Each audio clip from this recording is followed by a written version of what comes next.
আল্লাহর রসুল যেদিন জন্ম নেন ওই দিন আম্মা জান আমেনা কোলে নিয়ে কাঁদতেছিলেন। সবাই জিজ্ঞাসা করতেছে কাঁদো কেন?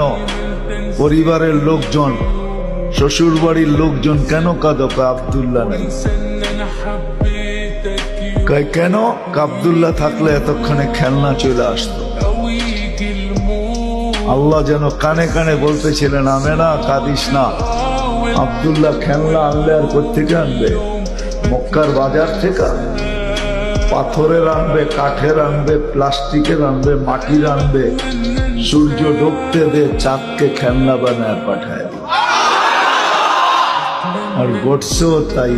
আবু তালেব বলে বিকালে যখন শোয়া দিছি, সূর্য ডুবার পরে যখন শোয়া দিছি, চকির উপরে তো বাদাল কামরু আইয়াদনু, চাঁদ দ্রুত গতিতে নিচে নামতেছিল। আর আমি তাকায় তাকায় দেখতেছিলাম। যখন একবারে নিকটে চলে আসছে তো চিৎকার দিয়া ফেলছি, ভাবতেছিলাম তোমার উপরে পড়া না যায়, কিন্তু তোমার মাথার কাছে এসে থেমে গেছে। তুমি হাত পাও নাড়াচাড়া করতেছিল আর চাঁদ উপরে ডান্স করতেছিল। তো বলছে চাচা জানেন চাঁদ কি বলতেছিল?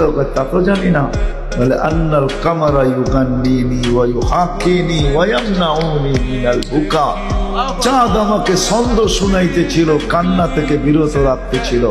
আমি যেন না কাঁদি, কাঁদলে আম্মার কষ্ট হবে। আল্লাহ চাঁদকে আমার সাথে খেলার জন্য খেলনা বানায় পাঠায়।